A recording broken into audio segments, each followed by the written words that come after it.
Hello and welcome everybody to another installment of the Gunner's Voice podcast. I'm your host Shannon, and welcome back to the podcast, people. Before we get started, guys, let's not forget to smash that subscribe button, hit the like button, and leave some comments in the video. Obviously, guys, we will be having some guests on the show shortly. But before we get into all of that, I hope everybody's good. I'm sure everybody's buzzing from yesterday's performance. I think Arsenal really got us into a good believing mood, I would say. I think that was one of our probably the most convincing overall performance and result we've had this season. So I'm quite happy to see that the whole fan base is quite united in how they're feeling currently. You know, whether you Ateta in, Ateta out, which I still think is a crazy sort of conversation to be having at this point. I mean, not crazy like it's out of the spheres of reality, but I just think with the team doing so well, I think you're gonna find it difficult to have detractors that aren't rivals or just purely haters. So, like I said, people, let's get the likes up in this video. Let's get the comments going.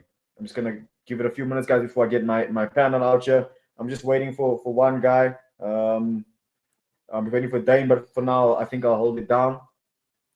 I'll probably get started. Yeah, like I said, probably in the next couple minutes. Dane says he'll be here shortly, so just bear with us. In the meantime, peeps, I'll be back shortly.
What's up, peeps? I've kept you guys waiting long enough. As soon as Dane is in the building, we obviously get him onto the panel.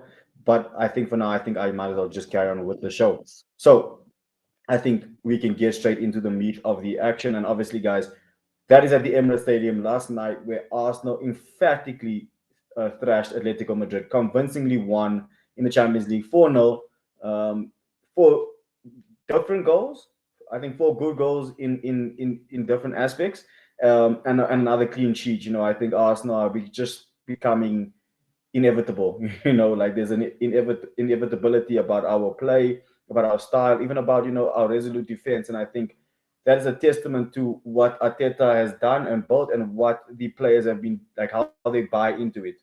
Um, so I think we we definitely we definitely have a lot of talking points that we will be going through. And I think, just looking at how this team has progressed over the past few years, especially in the Champions League, from the first season we had back, I think it's looking very, very positive for us. And I think a lot of fans are quite eager and quite excited about our Champions League prospects this season. So, look, guys, we've got a lot to get into the show. So please feel free to leave your comments on the show, and I'll obviously read them out, and we'll discuss them on the show. So, what do we make of Arsenal's 4-0 performance yesterday? I think, like I mentioned, it is probably our most complete performance of the season, from result to the attacking aspect to the defensive aspect, even down to Arteta being able to make certain changes yesterday, from a squad rotation perspective. I think that was really good. Looking at the game, we started off good. Eze was unlucky to not find his shot fall into the back of the net after the deflection he took, obviously hitting the crossbar, and then it falling to Declan Rice, and him blasting it over the bar, while when he hit the ball into the ground. We had some other chances, and I think overall we dominated that first half, bar the opportunity that Atletico had, where Raya made the mistake, and they almost capitalized. And I think had that went in, I think that would have felt like a kind of a sucker punch and kind of against the run of play. And I think I wouldn't call it nerves yesterday, but there was a weird kind of no. I don't think the fans were anxious in the stadium, but it was just like, what, we don't want to find ourselves dominating a game, and then especially with it being the Champions League, and yes, it's not knockouts at the moment, but I don't think anyone wants to find themselves in a position in the Champions League where you're dominating and then suddenly you're behind. And I think obviously when that happens, especially against a team like Atleti, if they get a lead, it becomes quite difficult to get back against them. And I think to not go 1-0 down against the play was great. And I think Arsenal, after that point in the second half, really kicked into gear. And I think that 30-minute spell is what Arsenal are really all about. People say Arsenal are a defensive team, or Arsenal are not an attacking team. It's like, guys, given the opportunity to turn it on and actually do the business, there are very few teams that can blitz you like Arsenal. Think back to the City 5-1. Think back to the Madrid 3-0. Think back to West Ham when we blitzed them in the first half. I think we scored, 4 or 5 goals in the first half against West Ham last season. Think about previous seasons where we've thumped teams and we've done it in a short spell. We haven't maybe dominated them in terms of putting pressure on them for 90 minutes or peppering the goal for 90 minutes, but we had control in that game yesterday. We took our chances and we were clinical, and I think there were so many key and outstanding performances throughout the team, both in terms of headline makers as well as your silent assassins. I think we have to start with the first goal, and I think it was so fitting that Arsenal scored from a set piece, purely based off everything that's been said in the media over the past few weeks, especially the past few days. Since we won against Fulham, people saying, is it sustainable? Can Arsenal really continue like this? And I have to say it is sustainable, because we've been doing it for the past 2.5, 3 seasons. We've been good at set pieces, so that clearly shows you that we can sustain it. Now, the question is, can we sustain it for 38 games and count on it for 38 games to win us every game? I don't think that's even a logical game plan. I think that's such an illogical argument. I don't think any Arsenal fan is even thinking that. But can we make use of it for 10, 15 games out of the 38 in the league? For sure. Can we do it for 5 out of the maybe 12 Champions League games we possibly have this season, or however many is in the Champions League, maybe 16 games? Possibly. So I think when you talk about, is it sustainable, is it not sustainable, I just think it's a lot of people just being, if I'm being honest, being butthurt about it. People thinking that, can Arsenal really do what they are doing now and actually win something? And like I said, the minute Atletico gave us some space to play yesterday after they went 1-0 down, we capitalized. We immediately capitalized on it. We showed them why. We've shown teams again why you don't want to go pound for pound with Arsenal, because you will get exposed and you will get hurt, and invariably you will get blitzed. You know, that Atletico performance yesterday was not something surprising to me. I've seen Arsenal do this to the best of teams, to the Madrids, to the cities, of the world, and I feel this is our level, and I think we need to have some more respect put on our name. I think, yes, like I said on the football terrace, if any of you caught my insight yesterday, I said, you know what, there are going to be blips in the season. There are going to be times where you will be unconvincing, but will still somehow get a win. And I think Fulham was the perfect testament to that. And I think that Fulham performance just what gave us the confidence to be able to put on a performance like we did yesterday. And, I think the Fulham performance and yesterday's performance, the only thing that was different was the fact that we were able to get the goals that we needed. Fulham, we only scored one, where I think Yaka should have had two against Fulham from the chances he had. He actually had better, clear chances against Fulham than what he did yesterday. So, look, I think overall, the set piece again. Sorry to divert, guys, but the set piece again, brilliant delivery from Rice.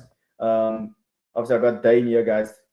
Obviously, we'll get his opinion now, but I mean, Rice had an excellent ball into the box yesterday, which is almost impossible to defend. I don't think you can really do much defending or even planning for that, because I don't think you can actually plan for someone delivering to be that quality, and I think when you look at what Rice has been delivering consistently over the past 2 seasons in terms of a set piece, I mean, it was actually a day. I just want to argue, I'll obviously bring you in now.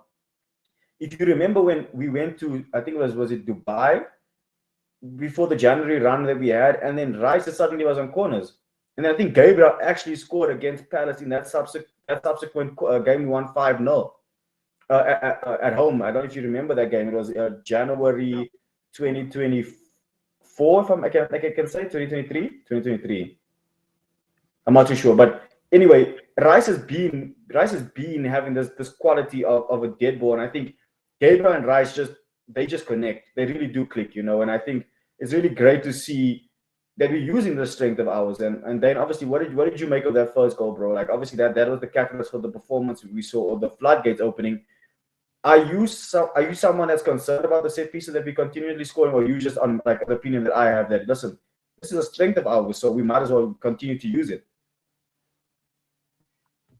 Yeah, I think it was more of a concern last season. I think we were scoring from set pieces and then not doing it as much in open play, and we had a low squad. So I think this season it's different because we're scoring from set pieces and we're scoring in open play, and we've got a bigger squad. So I think it's just like things are just so much more robust.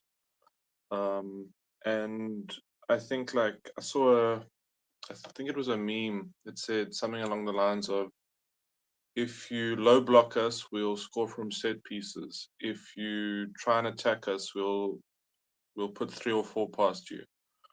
Choose your poison. So I Yeah. like that like line of thinking, that it's like basically we've been forced to be a set piece team because of the low blocking and the mid blocking by other teams. Because when City, PSV, Real Madrid, Palace, all of those teams that do attacked us last season, we chowed them. So yeah, I don't think it's a problem. I think it's a solution. We actually found a solution. We're not relying on it. It's other teams are relying on low blocks, so we have got around their low blocks. Yeah, and look, but I think you make a very good point. Is that like people also realize like Arsenal 9 times out of 10 are the protagonists, are the ones that are taking the game to teams. Are the ones on the front foot, are the ones trying to play the football. It's actually the opposition that don't want to play, that, like you said, have now forced us to become a set piece team. And I think that just shows testament to what Arteta and the coaching team are doing. They're leaving no stone unturned and taking every single percentage. Arteta, and I really do think he's quite a revolutionary coach. And I don't care what people say to me, but he's always been ahead of the curve, where he's always talked about the percentages. He's always said, it's the fine margins that we knew these major honors. It's the fine margins that get you further every season. And I think Nothing can be more evident by the fact that Arsenal are those good at set pieces. And it's not just corners, it's from free kicks, it's from throw ins. Like, we've used every single facet of the game to our advantage. And I think that just means that we are a very well coached and well drilled team. And I don't think rival fans were expecting that or like that. I think the narrative is still it's the same old Arsenal, soft underbelly, they weak. But now it's not. It's like, when you stand up to the bully, now he suddenly feels intimidated, or now he wants to go tell the teacher. And it's like, no, dude, you've been doing this to me for the whole time. Now the one time I'm standing up, now suddenly I'm the wolf and you the sheep. And it's like, no, no, no. We can both be wolves, and make it a fair fight. So look, that was obviously talking about Gabriel's goal. Really good header. I think the defender could do a bit better, in my opinion. I think similar to how Gabriel conceded the goal against Newcastle with Valdemar. I think that defender didn't even put up a challenge. Yes, maybe he's concerned of scoring an own goal. If he puts his head to it, maybe he scores an own goal. But I think you leaving Gabriel a free header is as good as you scoring that own goal. Like, it's gonna be a goal either way. So you might as well try. You know.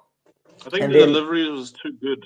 The delivery was too good, so it didn't allow the defender much room for error. And I think, yeah, Yeah, no, look, I think that is also. I think I watched, was it James B from the Goonabus. He was on Talk Sport, and he said, "Listen, can you even really blame the defender? Like, the delivery is just that good. Like, how do you defend that? The keeper doesn't want to come up because he might misjudge it, or so sometimes you just have to hold your hand up and say, you know what, that's a great ball, great finish, and it's a good goal that you. Sorry, my camera. The good goal that you conceded. Sometimes you just have to hold your hands up and say, listen, the opposition have done a number on us." And then obviously, yeah, Dane, my favorite goal of the night obviously was Miles Lewis Kelly's contribution to Martinelli's goal. Luca Martinelli has gotten a lot of flack off the fan base, and I think rightfully so. I think this whole thing of, oh, now look at now Martinelli's on form. What are you saying? It's like, no, guys, we were criticizing him when it was worth being criticized. We were. It wasn't unnecessary criticism, and I think that's what Arsenal fans, when it's your favorite player, you're like, oh no, look, now I'm vindicated because he's doing well now. It's like, no, dude, let's not forget about what has been happening. Every single one of us as Arsenal fans want our players to do well. I don't think anyone here, like you even said, we've had major disagreements about the Madueke thing, but I think both of us can agree we both just wanted him to do good. You get what I'm saying? You never said, I hope he does bad. As much as you disagreed with the signing at the time, you never said, I hope he doesn't do well.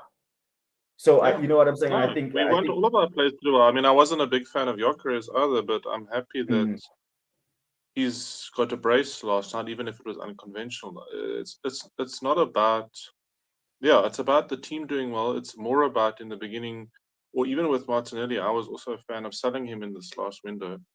There was I just looking remember. at that he was trending downwards. So it was not, there was either going backwards and then plateauing. So now he's doing much better. So now I'm like pro Martinelli again, but I think he works better when he's got more space because Gyökeres is occupying the centre back. So there's more And I think space just for him yesterday, defensively. and I think you know what something. I think with Martinelli, bro, and I think maybe you might agree with me. When he has less time to think, he does a lot better. When he plays instinctively, he does like that finish yesterday. One touch, go. The minute Martinelli takes too many touches, I think it kind of shows he's maybe not the best technical player. I'm not saying he's bad at all. I just don't think he's like a typical Brazilian. Like, he's not as smooth on the ball as maybe a a Rafinha or even that kid from Fulham on the weekend. What is his name? What is that kid's name? Kevin. That boy, you can Kevin, see yeah. he's technical. You can see he's a dribbler, bro. He's a baller. Where I think Martinelli he's more of an instinctive player, and I think that goal yesterday, I really loved it because I had a couple of my mates over yesterday. We were watching the game, and I said to them, there was a pass that Julian Alvarez gave as a through ball between Miles Lewis Kelly and Gabriel, and Miles was caught kind of flat footed, and it went through. And I said, you know what? You could see Miles is not a left back. Sometimes his positioning is quite off. He's a midfielder, and I said to them, you know what? See, if this boy can get into the midfield, he'll do a lot better. And he then got his opportunity not even 5 minutes later, and that is probably his biggest strength. And I don't think we got another midfielder that can carry the ball like that can drive like that. Miles beat three players, and his weight of pass and timing of pass to Martinelli was perfect. But obviously the finish spectacular. What did you make of the goal? And what did you make of that the change that Teta made where he brought in Martinelli and Lewis Kelly, two players that okay, they've been on decent form, you can say. They haven't been playing bad at all, but Trossard and Calafiori, if you're being honest, Calafiori's been one of our best players, and Trossard just scored the win against Fulham. So you would think naturally they would start this game, but Arteta said, "No, what? I'm changing the entire left-hand side," and he was proven right. What did you make of that tweak, and obviously what are your feelings around the goal? Yeah, it's amazing. I think the squad we have is just so special. I think the thing about MLS is that he's so pressure resistant. So that's his biggest strength that I've seen over seasons is that he gets that ass in the way, or he just protects and shields the ball, puts himself between the ball and the player, and well, but yeah, but puts himself between the ball and the player, and then drives. So I think Rice drives as well, and obviously with more experience, but he's not as pressure resistant as Miles. So Miles will beat a man and then drive. So he like when a man's trying to drive tackle him or press him, he just glides past them, and then when there's space, he just chars that space. So I think he's like almost like a combination of Zubamendi and Rice is Miles, because Zubamendi is pressure resistant but doesn't drive as much as Rice, and then Rice isn't pressure resistant but drives.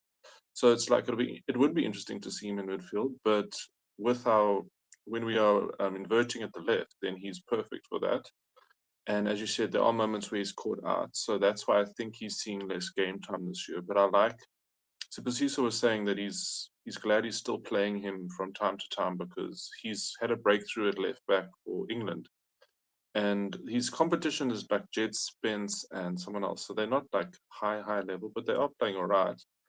But Miles can not lock that position down for Thomas Tuchel and England. So I'm very happy for him. And I'm just happy that every time players come in who've been on the periphery, like Martinelli as well, going back to Martinelli, he was not getting as much game time. He hasn't sulked, he hasn't like thrown a tantrum. So everyone has got such a great attitude, even the peripheral players, because they know if they play well, they'll get rewarded. So I think like because Martinelli was in the team in 22, 23. Then Trossard came in strong in 23, 24, and he kind of pushed him aside. Then 24, 25, they were kind of fighting for the position, but not really either of them weren't really either performing. So that's why we bought Madueke to play on the left and the right. And I think it was a wake up call for both of them. They're playing much better this season. So I know I've said a lot, but it's like an interesting dynamic in the squad. No, no, 100%. And actually, bro, sorry, just I actually like a point that you made there, and it's like we spoke about this on the previous podcast, you and I, where we said the whole Arteta bringing in the bomb squad or calling them finishers. People can again, like I said, you can laugh at it, but the players have bought into that idea. You know what I'm saying? Like the players are literally like if you obviously like us as fans, we watch the training videos.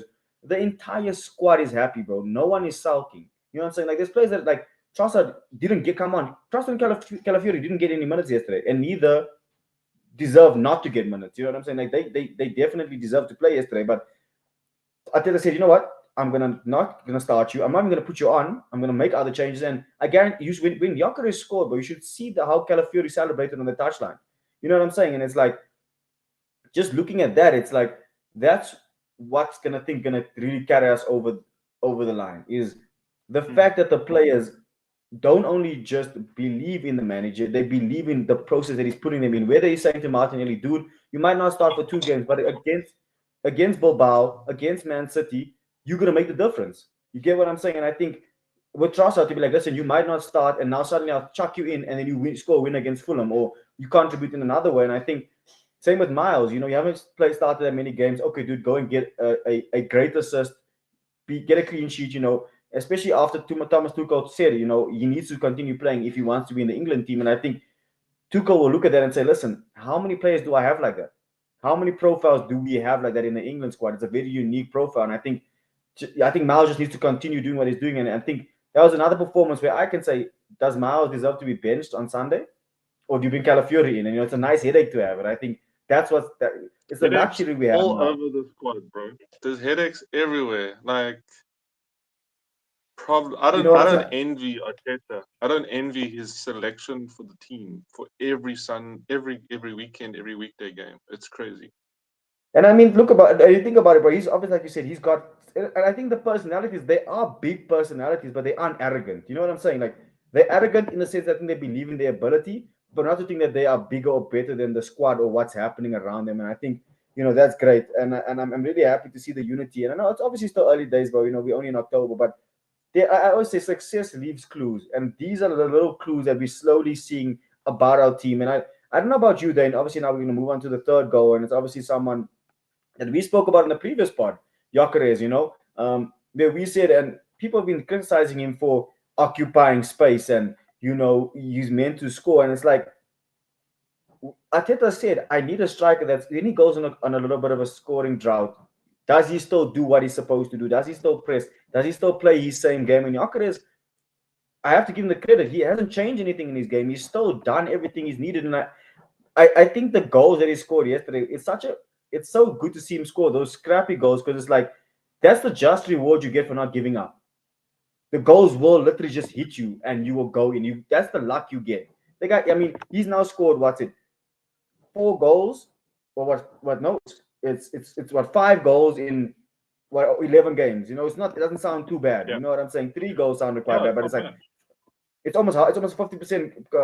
It's 50% basically, bro. Actually, you know. Yeah, yeah, So obviously, bro, just want to just find out from you. Like, obviously, Yaker has been under a little bit of pressure. Got to 2 goals. Obviously, one of the best goals, and probably won't be goals you'll remember forever for the quality of them, and neither will we. But how important do you think those 2 goals were? And do you expect Yaker to now maybe put in a bit of a run of games because we got relatively, I want to say, easier opposition because that's kind of disrespectful to a team like Palace, but favorable fixtures. Do you think that now we can maybe see him go on a bit of a run of games and get some more goals into his pocket?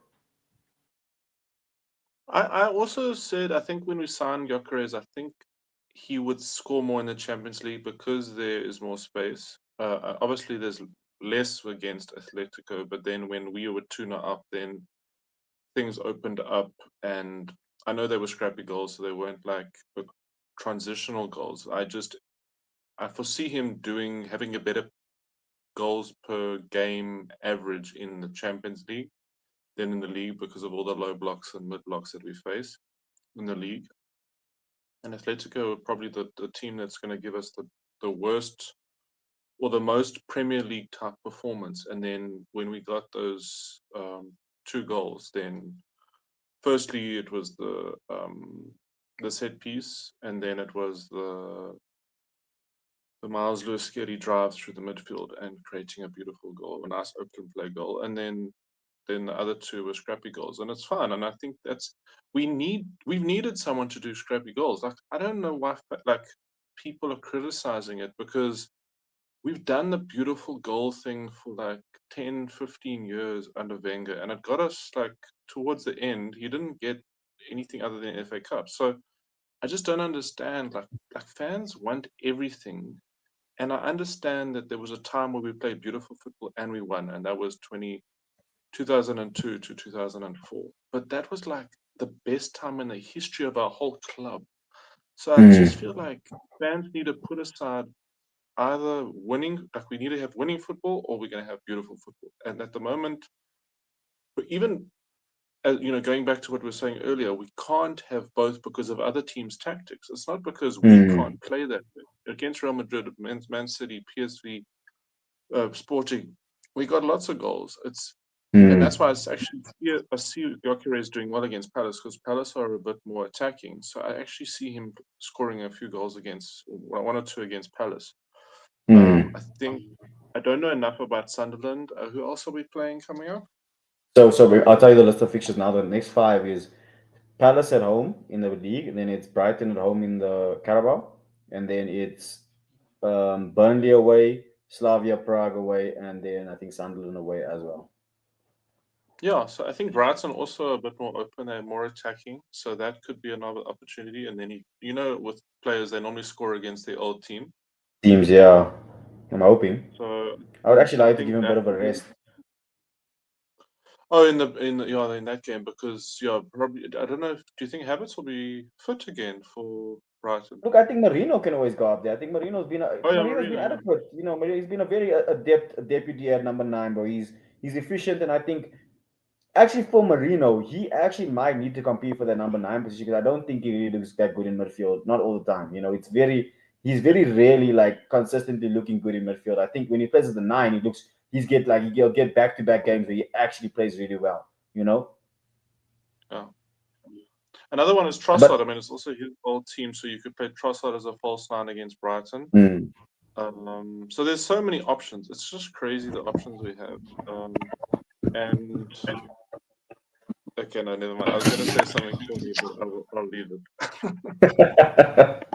look, I mean, obviously Nyakare's got his second of the night, another set piece. I think the Rice delivery was brilliant on the money for Gabriel at the back post, who just obviously headed across goal. And like Terry said in the football terrace yesterday, he hit it with his willy, bro. Like he literally hit That's that. what I was about to say. Instead of not getting goals and becoming a dick, he hit it in with his dick. Yeah, bro, literally. Like he literally, bro. Like, yeah, no, we won't talk too much on that. But I mean, it's an instinctive finish, bro. You know what I'm saying? Like he's just in the motion of I'm in the box, I'm in the danger zone. Let me get something on it and stir it towards goal or steer it towards goal, should I rather say? And I think those are the things you still want to see a striker doing. You know, when it's like I said the other day with Liverpool, even though Liverpool are not playing well or not winning, maybe they're still creating chances. So like it will click. Like with Gyökeres, if he wasn't getting into positions, if he wasn't trying, if he was not taking shots, then I'd be concerned. But strikers are not going to score every game, bro. They were, Messi and Ronaldo have really skewed football. Like our expectations, like our footballers now, are so abnormally high that like we forget that like our favorite players back in the day growing up never scored 35 goals a season. 20 goals a Yeah. season, a striker was seen as like Ballon d'Or worthy, bro. And until these freaks of nature No. decided you should score 50 goals in the league, and that's like normal. And score 20 in Yeah. the Champions League, that's not normal, bro. And And I think Haaland. I mean, with the Haaland has scored so many goals as well, and he's a it's freak, bro. skewed what is expected. Because he's just a goal machine. He's like a Yeah, robot. bro, Harden is like he's a generational like talent in terms of being a striker. He's maybe not the most technical player, the best player, but he's definitely generational in the sense that you how many guys score as consistently? I mean, he's 13 games, got 25 goals. What? That's Yeah. so what a stupid stat, bro. Like that sounds fake. You know what I'm saying? He's like he's like almost twice the amount of goals than he has games, and I mean he's the only one that people are depending on as well. So it's like he's really obviously Harden is a different level, but I think with Gyökeres, obviously the pressure will be on him because people are thinking you have to deliver. Arsenal have been looking for a striker. You took the number 14 jersey, and I think I watched a CBS clip yesterday where Thierry Henry said he'll DM him his number, and I think that's great because Thierry did criticize him in the first game against Bilbao. And obviously yesterday they had a nice Mm. chat. Spoke in Swedish, and I think Thierry will give him some tips, and I think Gyökeres, well, you can see he's someone that that wants to learn. He wants to try. So I think I'm expecting big things from Gyökeres. I'm not saying he'll score 30 goals or whatever it is, but I think he'll come good in terms of we will appreciate what he does. And I think if he's not in the team, I think you'll appreciate him a lot more to be like, oh shit, look, Saka's now got 3 on him again. Martinelli's got 3. Oh, bro, Saka has been 1-on-1 for so many games now where he's been eating his fullbacks like no one's business, bro. And I think that's actually a great way just to pivot quickly, bro. Is like just to talk about some players that maybe outside of the goal scorers impressed you yesterday. And I think for me, Saka once again, bro. Yeah. Saka with the armband is it just makes sense, bro. Like Saka really carries the team from a performance perspective, bro. Like as the captain, like he always leads with his performances. And I think we saw it again yesterday. He was instrumental, bro. Yes, he didn't score, he didn't get an assist, but like he was a threat. Atletico had to play their game plan towards him. They didn't want to give Saka the space. He was creating chances, and I think it goes without saying that Saka is an integral, if not the most integral player that we have. I think, especially going forward. I think our forward line really lacks a lot when Saka's not there, bro. Like Madueke has been great, but when Saka comes in, bro, you just see the levels, bro. You just see the levels. Saka Mm. is consistent, No. bro. And Saka I was just want to ask all over you, them. Yeah, he was all over them, especially in the first half. He was finding yeah, in the pockets first of half space especially. and beating his defender. Timber was also a menace on that right side. So Timber and Saka were combining beautifully in the first half. Uh, yeah, we've just got performing players all over the pitch, and Mm. Saka is just. I think he's so loving like the space that Gyökeres is giving him, because he's now isolating his fullback and he's not having to play against 2 or 3, and then he's chowing his fullback. So I mean, he didn't get an assist or a goal, but they're gonna come. Like, he's gonna hit a purple patch, and then he's just gonna score and assist like a lot. And obviously, he gets his assists from corners, and Rice is getting more lately. So yeah, there's just superlatives for, like, I think we also don't know how to process so much good news in a short space of time. I think like there's a part of us that are in denial. Like, we don't want to be too happy, but there's so much to be happy about, because like we almost feel like we're gonna bottle something, but I don't even feel like I we're don't gonna feel bottle that, anything. bro. It's just like things are so good. Like, hey, Sorry, but the whole you don't feel thing. that? I don't. I'm like I said to one of the guys at the gym. He's a big Arsenal fan. Actually, he just came from the Emirates. Not like he was at the Emirates a couple of weeks ago when we played against West Ham and Olympiacos. He was at those games, and he's obviously back now. And he said to me, we were speaking, and I said to him, you know what, dude, I'm calm. Like watching the Atletico game yesterday, I was just calm. I was like, okay, I know my team is good. I know Atletico are good, but I've got like I really back us. But like, I'll say this again, and I don't mind people like clipping me up or coming back to this and saying I don't fear any team in Europe. I respect the teams in Europe. Don't get me wrong. I respect the Bayerns, the cities, the Barca's, the Real Madrids, etc. But I fear no one, bro. Zero, zero. I have no fear. And and that's the funny thing is, like, last season, I think I feared Newcastle because Mm. they had our number, but it was more like a tactical thing than like that they had an aura and tactics. Whereas in the Yes. past, it's been um, domination via Order. like everything psychological. But like, say with Liverpool at Anfield or City in the past, they used to Mm. dominate us tactically, technically, skill wise, with the crowd, with the in the media. We were dominated. Now in like we just like had bogey teams that were more like doing well against us tactically, but they didn't have the aura and the, maybe the St. James's Park, they had the crowd. So there was like those Mm. two elements. But then we beat them this season, like coming back from behind. It was so amazing to see. And then it's like, even in the Fulham game, going back to the Fulham game, like I saw someone else commenting saying, you'd look at that game in the past and we've only got a 1 goal lead, and you'd have squeaky bum time the whole game. I wasn't Mm. squeaky bum. I was like, we're locked down now. We like, our defense is so solid that I'm not stressing about when we only have a 1 goal lead. For me, bro, I know it sounds weird, but like when we 1-0 up, I mean when we 0-0 up or 0-0, I almost feel like we're like in a sense we're already a goal up because I feel if we score, you're not gonna score. You know what I'm saying? That's how I feel. Like dude, Atletico had one shot on target yesterday. Like people understand this. In the past 3 games, you've conceded one shot on target. Like, It's like mad, bro. this is professional football, bro. It's not like Arsenal playing against amateurs here in the Vela League. You know what I'm saying? Like Arsenal playing against some of the best teams like in the world, in Europe. You know, and look, I don't think Atletico are as good as they once were. And look, I don't want to say it now and then Atletico pull a PSG on all of us and go end up winning the Champions League. You never know. Like this, that competition is clearly crazy like that. But Mm. I think, like you said, bro, we are at a point as a fan base and maybe as a club where I think we actually have to just step into who we are, like and own it and be Mm. like, yo, we good. And being good doesn't mean you win everything, bro. You know what I'm saying? Doesn't mean you're gonna win the treble, but you're Yeah. just good. You know what I'm saying? Like, and I Yeah, think that goes back everyone to was what you were saying on the football terrace. Like, we're gonna have a blip, and do we get emotional and lose our heads in that moment as a fan base, or do we just say this is part of the process? We've been through three exactly, title bro. races now in the last 3 years where there was moments where we had dropped off, and then other moments where we won 16 out of 18 games, like in 2024. Mm.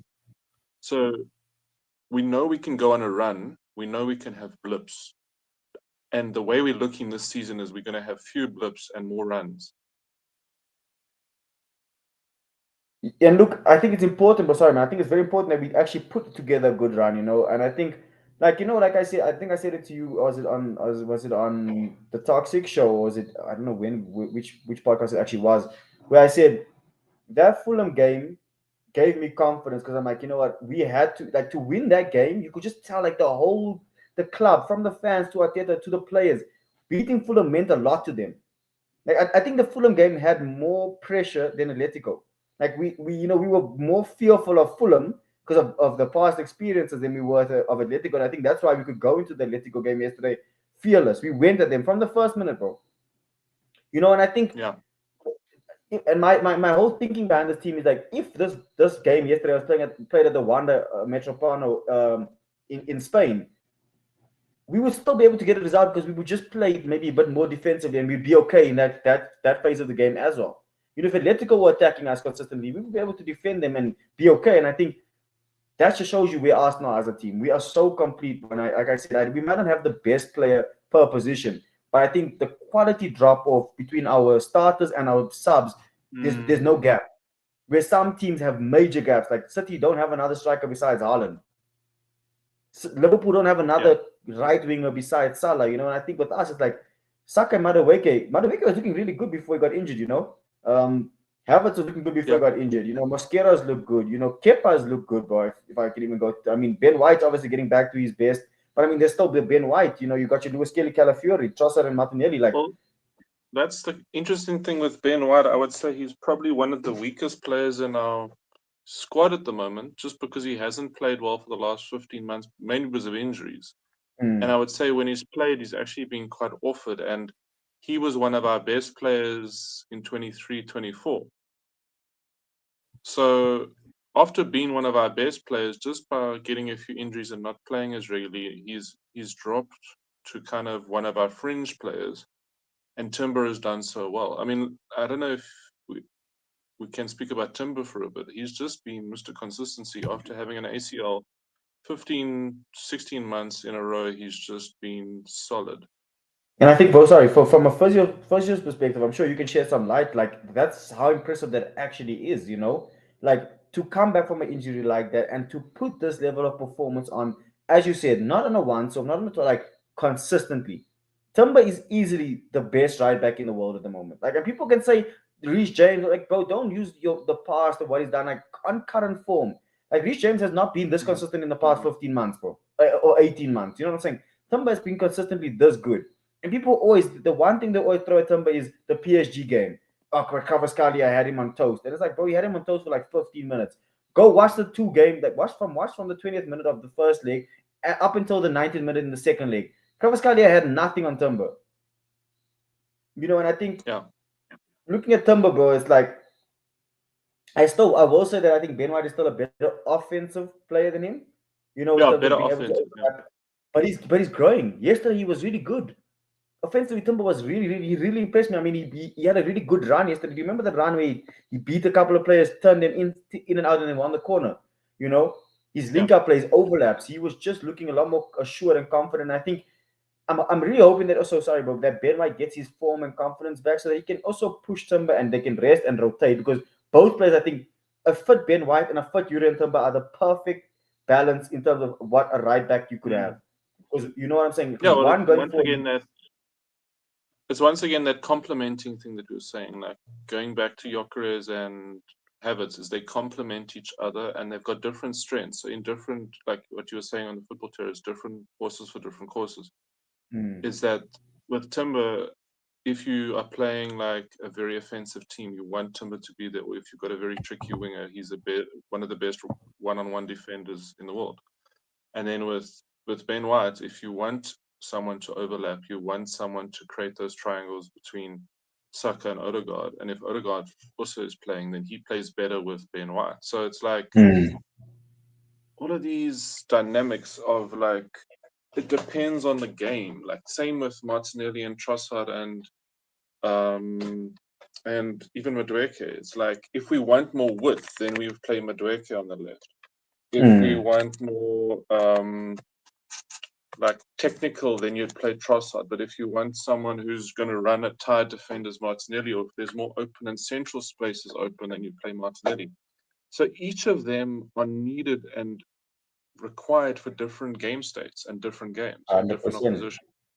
And I think, sorry, bro, that just ties it back into what I said about Arteta and the coaching, and I think even Berta coming in, just the way the squad is built now, it's like Arteta's look. It feels like he's analyzed. I think last season really hurt him, where he felt like, you know what, he's been being hung out to dry, and I think he probably went to the board later in like close towards the end of last season and said, listen, this is what I need.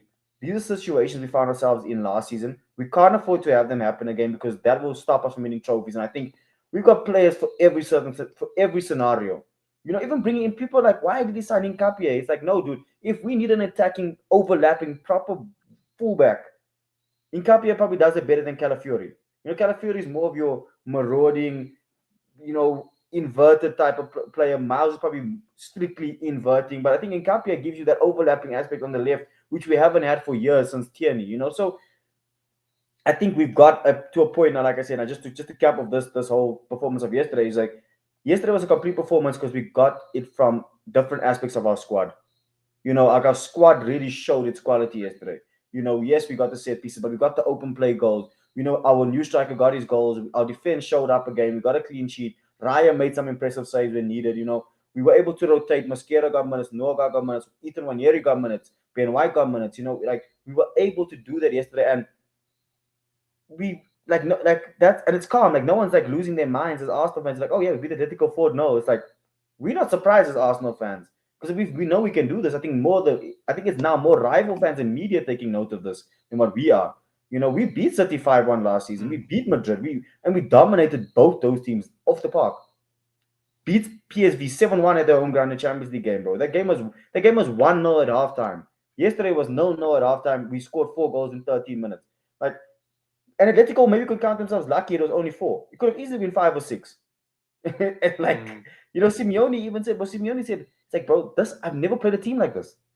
And people always say Arteta's Did like, he actually say that? When you see quotes and you're not sure if they're legit, did he actually say that? Was it in a he press did, bro. conference? I don't think he meant it to say we're the best team he's ever played. I just think he said he probably means it from a like we say from a whole perspective, like different phases, like defensively sound, being able to press you really well, quite threatening going forward. Obviously, we're not Barcelona, prime Barca, but I think prime Barca, if you could attack them, you could score because I don't think they had the best defense, but it was like, can you get the ball? That was the question.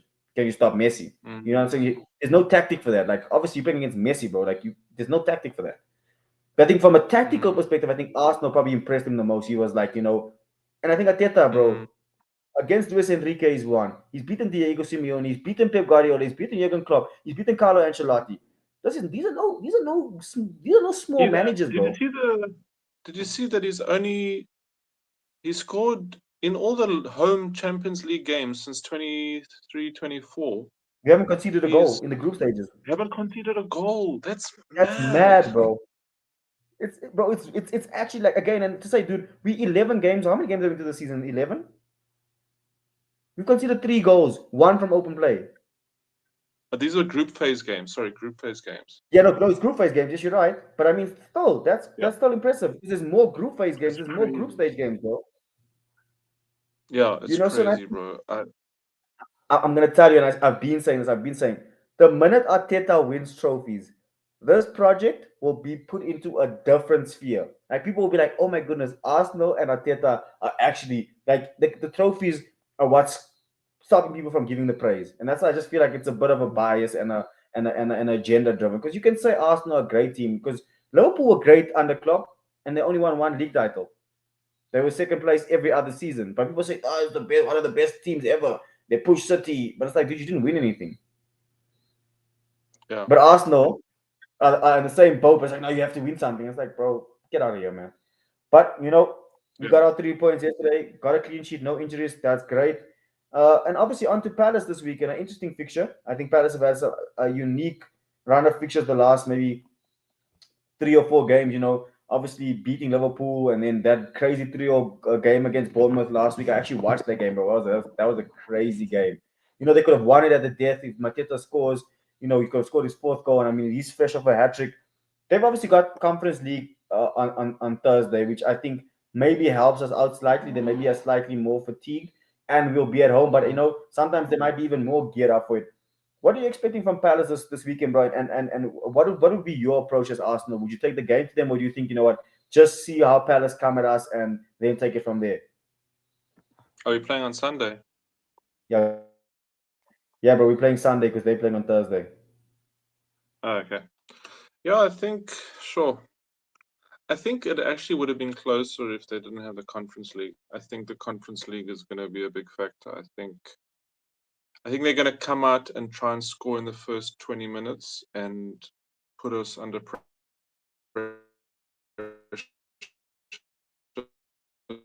So I think we're probably going to do because if we soak up the pressure and then kill off the game in the second half, uh, actually, like when I first thought about it, my instincts said like 3-1 would win.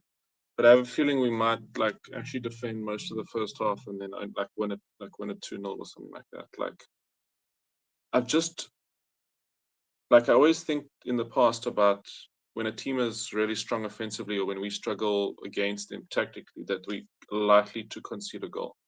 But this season things have changed. Like I've just become so much more confident in clean sheets.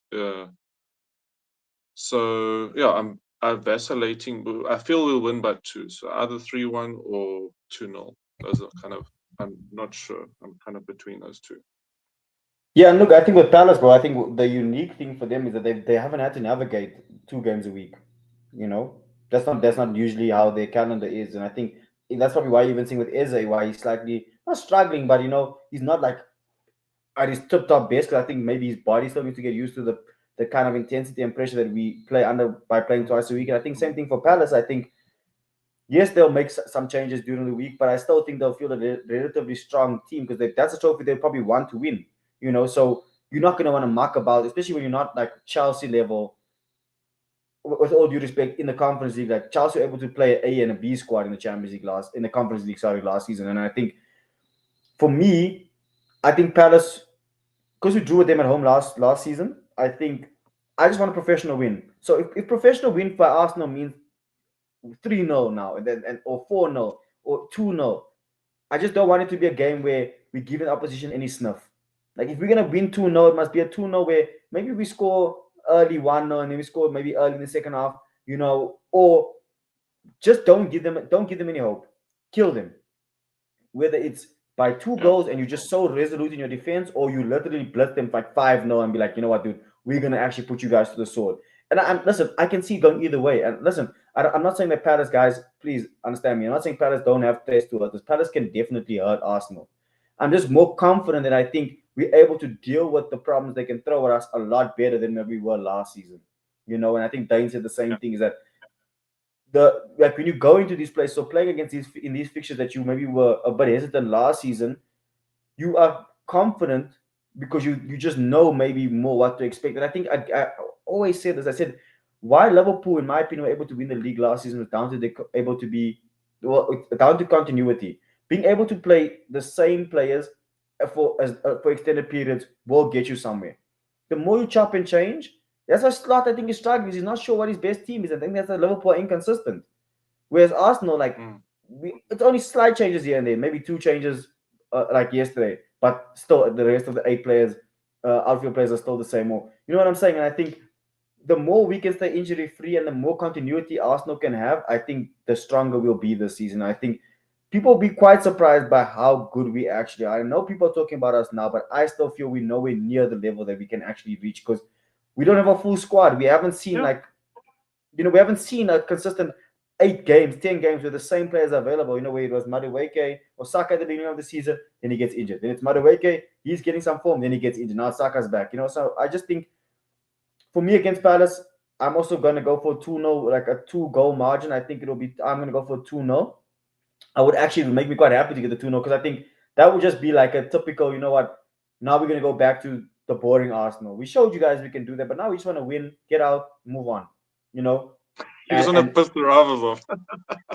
yeah, 100%. Because I'm actually wanting us to buy into these narratives. Oh, Arsenal only score from set pieces, guys. Please go score a set piece. Oh, Arsenal play a bit dirty. Yeah, maybe leave it on someone there with Valtemada. It's okay because it was happening to us all these years, bro. Remember, the media is controlled by the guys up in the north, and they hated Arsenal Yeah. because Arsenal terrorized them. The Liverpool, especially don't let these Liverpool guys fool you, bro. Liverpool when Arsenal were in our pump, we were thumping Liverpool. Liverpool were not giving us headaches. It was United who were our Mm. rivals. We were dancing on them, but we were winning at Anfield. It wasn't like, oh, go Anfield, Anfield. You know, now maybe from the 2010s it was different. We were getting spankings, but we were getting fives, and But I think now, Mm. I think I want Arsenal. I want the players, and I think look at the celebration. Sorry, bro. Before we close with the show, look at the celebration that Gabriel had yesterday, and I think the significance. He's standing at the corner flag, holding the Arsenal badge, bro. You know what I'm saying? He's like, this is our thing, and we're gonna Yeah. own it.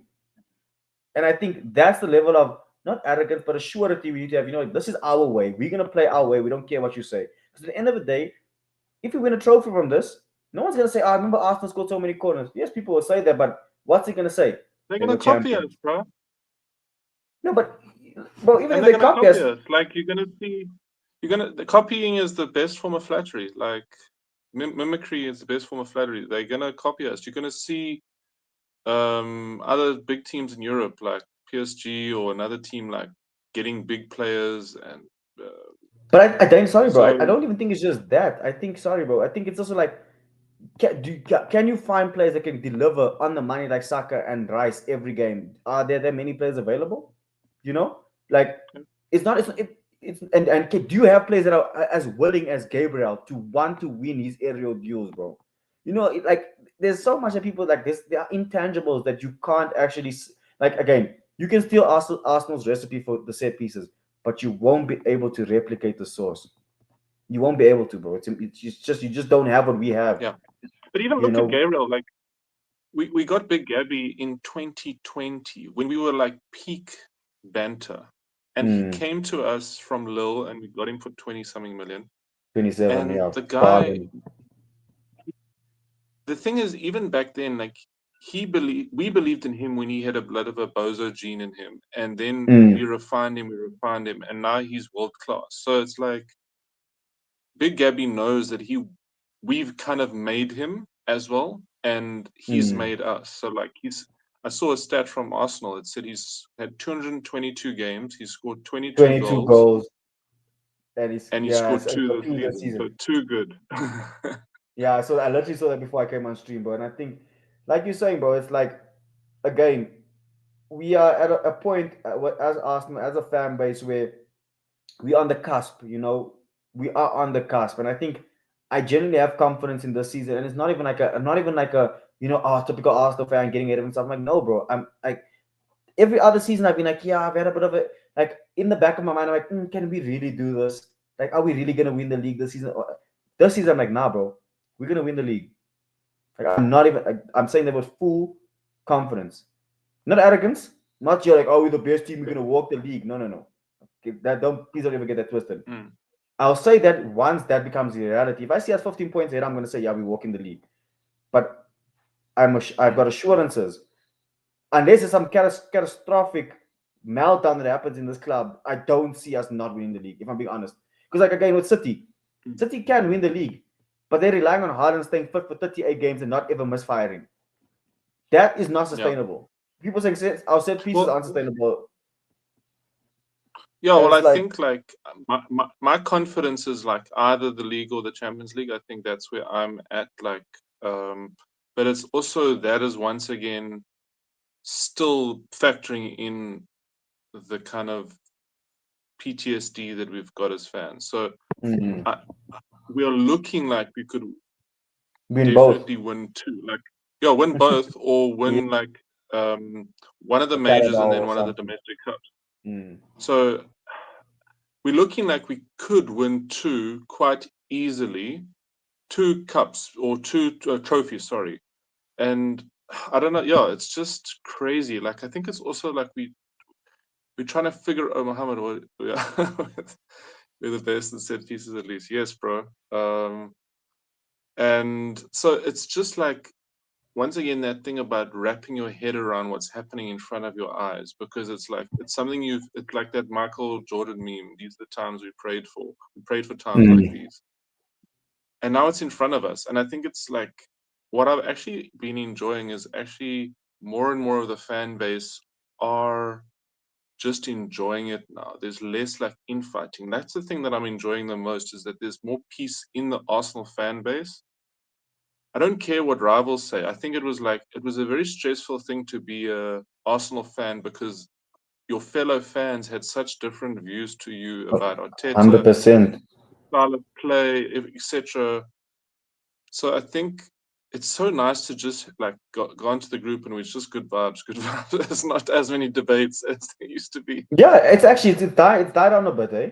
But I Yeah, think also that happens when with the results. And I listen, I try always bring some calm and some logic to the conversations. How I am, bro.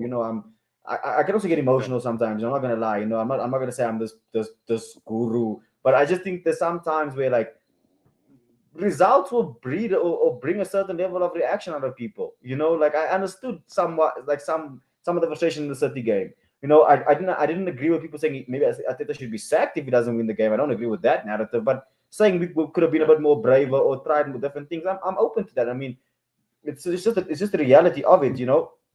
And you got Muhammad here saying UCL is 50-50. EPL, if we keep the momentum, we've got a good chance. I think we equally have a good chance in both.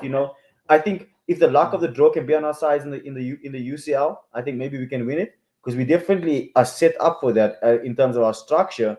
But in the league as well, the squad we built is built for 38 games. Like the amount of players that we have. Ateta even said it is like when people said, "How do you feel about this big squad?" He said, "This is not a big squad. This is what everyone else has. We just didn't have it last season. So now it seems like we have got a big squad." It's like, no, this is normal.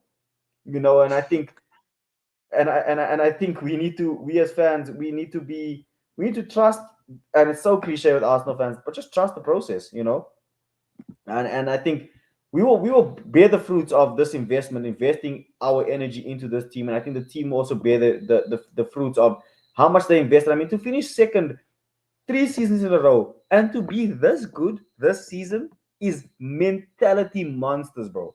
Like, and people need to understand this for a second. Just understand that we finished second for 3 years in a row. We are first in the league, conceded one goal from open play, 3 for 3 in the Champions League, haven't conceded a goal. One in the Carabao Cup, yes, it was Port Vale, but you have to beat who's in front of you. You know what I'm saying? While yeah. still having like 7 injuries and betting in 7 new players.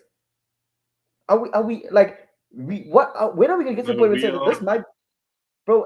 Like for me, genuinely, I think if Arsenal can win the league, maybe, and I think maybe we'll take a cup, maybe like a 1 or 2 consecutive league titles in a sense, but this might turn out to be one of the best Arsenal teams we've ever seen. Yeah. Genuinely speaking, bro. Like I And know you that's the can thing you is can say, there's so much going on. We're on the cusp of a title after not having five. So we've done the FA Cup 5 years ago. So there's that, mm, which I think could be the Carabao. I think we might win the Carabao and a big one. So I I think would that love the Carabao. Yeah, I think that Carabao win will be like everyone will just breathe like a sigh of relief, like, and Here's then the trophy. we'll have that, and then we get the bigger one of the big ones, so 100%. the UTL. So I just like that's what I'm actually feeling more and more, and I think it's also because it's been 21 years with the league and never with the UCL. There's pressure from history, so there's Arteta's pressure. There's pressure from like coming second 3 times. Then Mm, then there's pressure from history, and then there's pressure from like rivals and all of that. So there's just different, and then there's the kind of bias against us from the refs, and then there's the North bias thing in the media and with the refs. So it's like uh, the guy is just facing he's fighting so many demons. So like, and that's why when the fans are turning on him, it's so heartbreaking. And I think that's why we've been fighting for him to be recognized as like one of the top managers in Europe. Because when fans are turning on him, and he's one of our best chances of getting uh, trophies and success, then it's like it's hard. mm. And look, for me, bro, I think like you had Jamie O'Hara. I know, obviously, guys, we're gonna be closing the podcast soon. I think just the conversation is just generally flowing at this moment. But you got guys like Jamie O'Hara saying he's not world class, and then he goes and spanks Diego Simeone 4-0, and it's like, dude, like that's what I want us to do this season. Don't talk, don't say too much. Let them talk. Go on the field and do it. Oh, they scored from set Mm. pieces. Jimmy Carragher had a whole monologue on Monday Night Football. First goal we scored yesterday. Set piece. Oh, Arteta's not a world class manager. Spank Simeone. That's exactly it. We must talk on the field, And I'll say this: I'm stealing it from a Liverpool fan that I know very well in a group chat from last season. He said, "Results will humble me."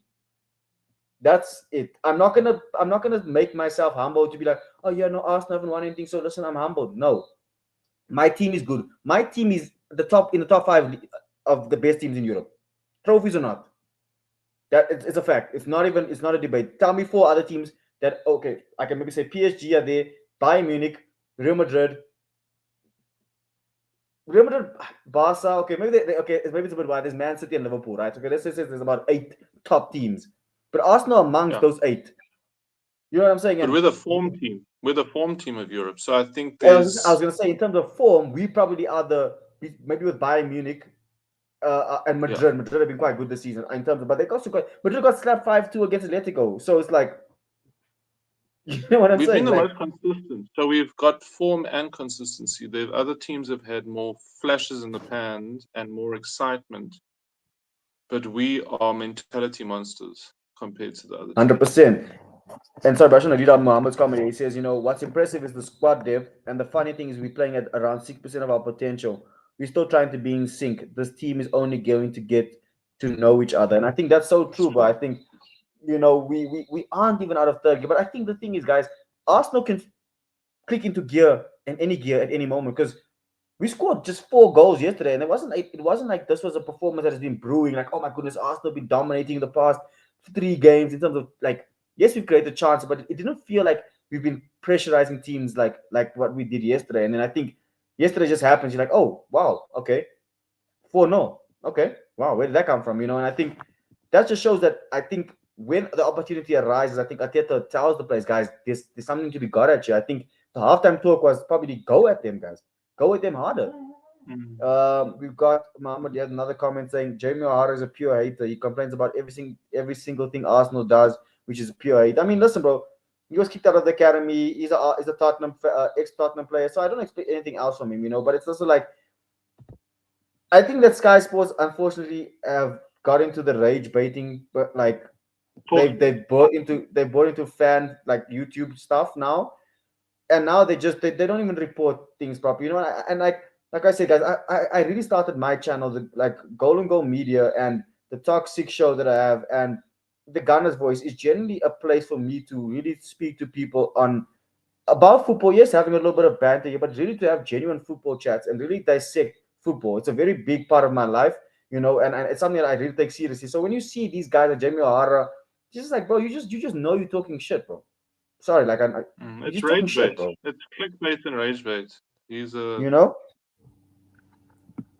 So we got another comment from Muhammad who's quite active. He said, and to be honest, we were not even at our best yesterday, yet we scored 4 goals. And again, our attack is not looking that fluent just yet and fluid and looking that great. Our defense is obviously our strong point, but I think once that attack clicks, guys, we've seen Arsenal with Kai Havertz as a striker and Jesus injured and Trossard. Like, these aren't like world class at forwards. We still score a lot of goals. You know what I'm saying? And I think that just shows you attacking team. If you can get a lot of players scoring.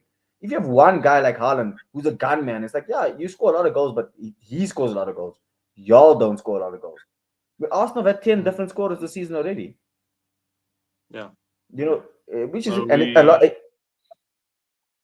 we're a sleeping giant and we are waking up. Like we are waking up and I mean we've been waking up over the last 3 seasons and now we are gonna start smashing back at and I don't know if I'm trying to think of a metaphor, but it's like eventually by the end of the season, I actually just was thinking about it when you were talking just now. In 22, 23, we started strong and we ended weak in the season. Then Mm. in 23, 24, we kind of like ended very strong in that season. And then last season, I think we were aiming to end We strong had again, we and had the we had the injuries and we didn't have the big enough squad, and then we fell too far behind Liverpool, and then it was mm. just like a mentality thing of trying to catch up to them. And this season, I feel like Arteta's saying, win but conserve your energy, win but conserve your energy. And then it's like, I feel like in the end of the season, we're going to smash teams. We're going to be chowing No, teams. Like, and look, I hope you're right. For me, I would have it either way. I would have it like I don't mind us like being like so like winning the league in like early April, like that, like that kind of thing. You know what I'm saying? yeah, or if it goes into May, but we're still dominating and thumping teams, I'm okay either way as long as we get it over the line. And I just wanted to say one more thing. Slipped my mind now. Trying to think now. There's a point I really wanted to. There was a point I wanted to just drive home. It was just, I think it was along the lines of just like, it was about you. You mentioned about the previous seasons. Yes, yes, there we go. That yes, Arsenal over the past 3 seasons have finished second 3 times. But if do you guys like, I don't know if anyone realized that besides David Raya, there was no one on the field over the age of 28 yesterday. Nobody was over the age of 28, which tells you this team has not peaked yet. It's about to peak. That's all I'm gonna say. And I think it's gonna shock a lot of, bro. What Arsenal could do this season and maybe for the next 3 seasons will really, really change the whole narrative over this past 5, 6 years of Arteta. That's all I'm gonna say. I'll leave it at that. Mhm. I'm gonna leave it at that. And look, guys, Prophet we obviously Papa Shannon. what you say, bro? Prophet Shannon. There we go, brother. There we go, man. Look, guys, we are at the end of the show. Obviously, I've enjoyed having Dane on the show as usual. Dane, you've always been a regular on both Toxic show as well as the Gunners Voice, bro. So we really appreciate you coming through. Taking your time and giving us your insights. Guys, Dane is very much I always say he's our stats guy, and I think he's always brought a unique personality and perspective to the show. So Dane, shout out for coming through, bro. Muhammad, thanks for all the comments, bro, for getting in touch. I know we can get you on the show next time. Muhammad and I, guys, funny enough, we've also actually like went at each other before, and myself and Dane as well. And I think the love of Arsenal really does like unite people in a weird way. Regardless of everything, you can still sit here and have like a cordial conversation and genuinely get along and be like, listen, yes, we disagree, but it was like with all for the same view of wanting Arsenal to win. If all of us just want Arsenal to win, we just think our way is the right way. And I think, yeah, man. Shout out, guys, for the support. Obviously the channel is gonna be more regular, guys. I'm trying to get everything back on track. We're gonna be trying to have some more weekly shows. Hopefully, some more weekly new guests as well. Getting some new faces on the channel. I know Dane is obviously a regular, and we'll try to get some other guys in. But yeah, guys, please make sure you just leave some comments. Don't forget to subscribe. And yes, guys, thanks so much for all the love. Dane, thank you so much for coming through, brother. And remember, guys, this is the Gunner's Voice. As always, it's good to be a Gunner.